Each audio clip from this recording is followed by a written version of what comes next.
মারে, ও মা, পড়ছিস তো রে মা? হ্যাঁ বাবা, পড়ছি। কি গো, আজ এত তাড়াতাড়ি চলে আসলে যে? শরীরটা ভালো লাগছে না গো, তাই তাই তাড়াতাড়ি চলে এলাম। আসার সময় তো ডাক্তারের কাছ থেকে হয়ে আসতে পারতে। হ্যাঁ, হ্যাঁ, ডাক্তার কি আর এখানে থাকে গো? সেই নদী পার হয়ে অনেক দূর যেতে হয়।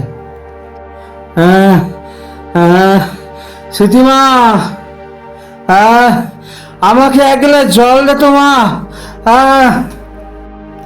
আনছি বাবা। তোমাকে দেখে মনে হচ্ছে তোমার শরীরটা প্রচন্ড খারাপ, চলো ডাক্তারের কাছে যাই।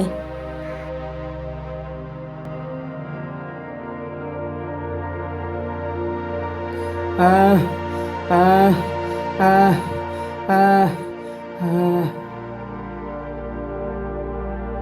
আহ, আহ, ও বাবা, আহ, জল তো সব খেয়ে নিতে পারতে। আহ, আহ, আহ।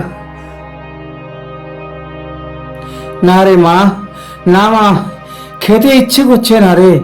আচ্ছা মা, তুই তুই ভালো করে পড়াশোনা করছিস তো রে মা? হ্যাঁ বাবা, আমি মন দিয়ে পড়াশোনা করছি। মারে, তোকে যে পড়াশোনা করতেই হবে মা, তোকে যে বড় হতে হবে মা। আহ, আহ, আহ, তোকে ডাক্তার হতে হবে মা। আমার মনের ইচ্ছা তোকে ডাক্তার বানাবো মা। হ্যাঁ, হ্যাঁ, বাবা, আমি তোমার স্বপ্ন পূরণ করব। হ্যাঁ, হ্যাঁ, হ্যাঁ, হ্যাঁ।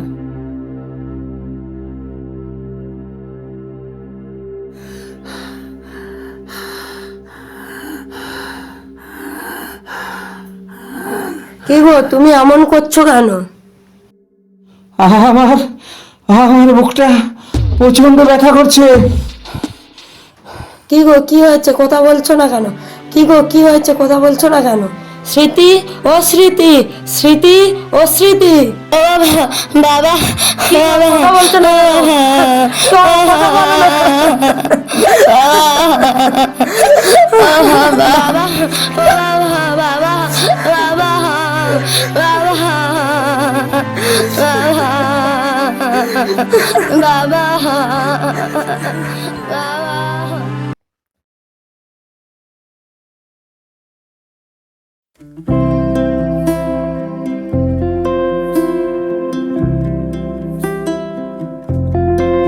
মা, ও মা,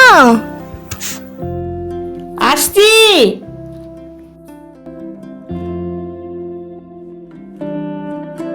কি রে?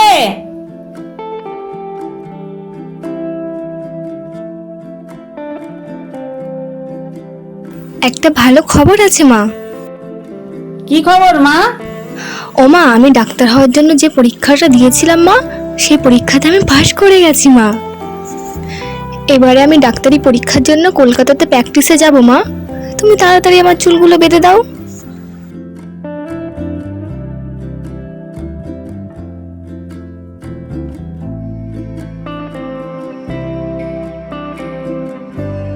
আজই আমার কল এসছে যাওয়ার জন্য।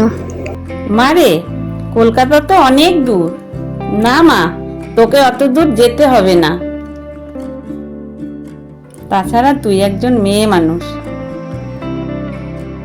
মা, তোমার আশীর্বাদ আমার কাছে থাকলে আমার কিচ্ছু হবে না। তুমি আমায় আশীর্বাদ করো মা, যাতে আমি অনেক বড় হতে পারি আর বাবার স্বপ্ন পূরণ করতে পারি, গরিব মানুষের পাশে দাঁড়াতে পারি। আমার আশীর্বাদ তোর সঙ্গে সব সময় আছে মা। আচ্ছা, তাহলে আমি আসি মা।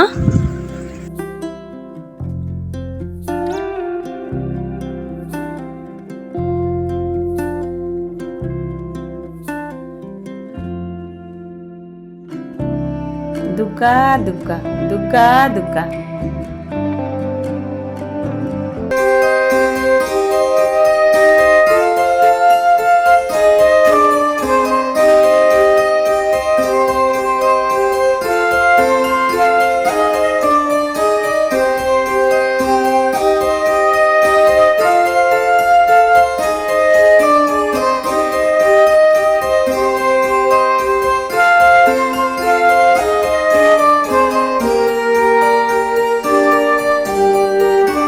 কাছেই যাচ্ছিলাম।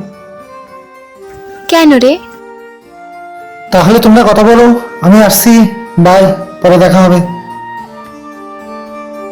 তোকে আজ আমার একটা উপকার করতে হবে। কি বল?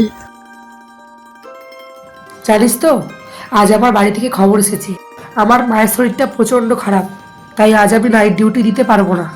তুই আমার হয়ে একটু ম্যানেজ করে দিতে পারবি? ও বাবা, এটা আবার কোনো কথা হলো? তুই চিন্তা করিস না, আমি তোর হয়ে ম্যানেজ করে দেব।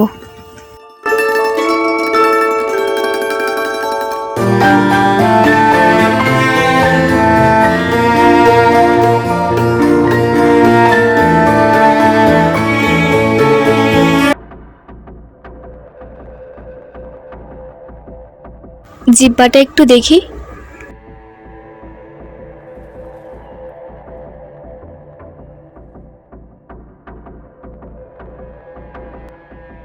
একটু জোরে জোরে নিঃশ্বাস নিন।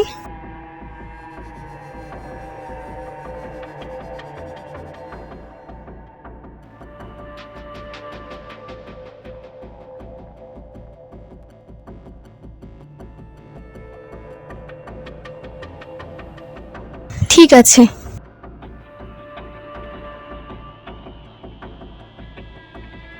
কেমন আছেন মাসিমা? মারে, লোকের মুখে শুনতাম তুমি নাকি যার শরীরে একবার হাত দাও সে নাকি সুস্থ হয়ে যায়। মারে, তুমি আমার গায়ে হাত দিয়েছো, আমি সুস্থ না হয়ে পারি? তুমি মানুষ নও মা, তুমি মানুষরূপী দেবী। আপনি একদম চিন্তা করবেন না, আপনি খুব তাড়াতাড়ি সুস্থ হয়ে যাবেন।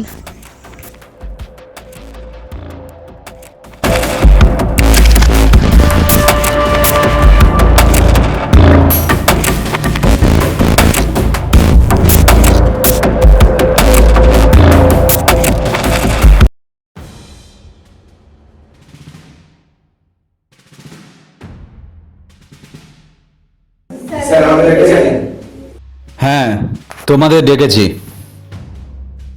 15 নম্বর বেডে যে পেশেন্টটা আছে, আজকে রাত্রে কিন্তু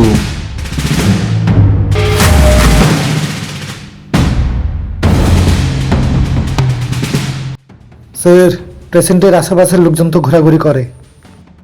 শোনো, ওদেরকে কিন্তু বুঝতে দেওয়া যাবে না। কাজটা কিন্তু খুব সাবধানে করতে হবে।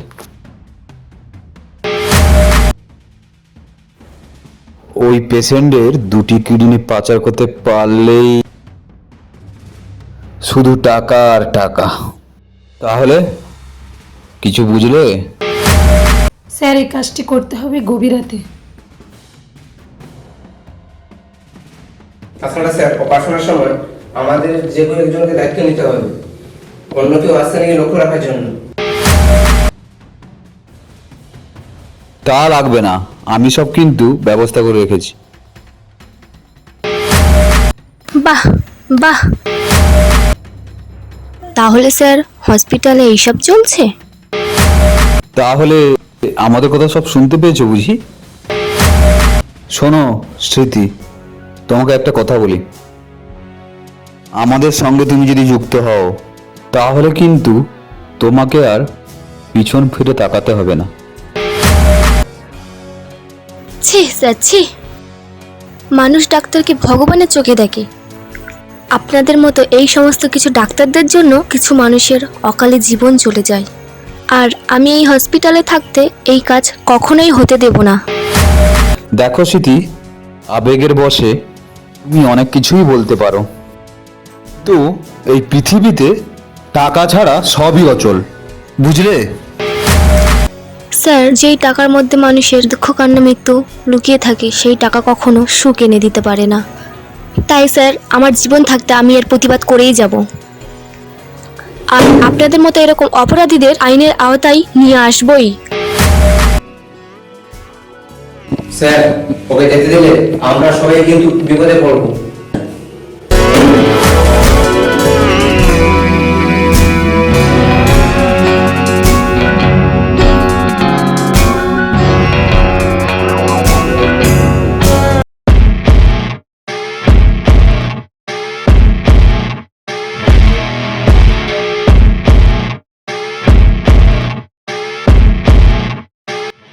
শোনো তোমরা,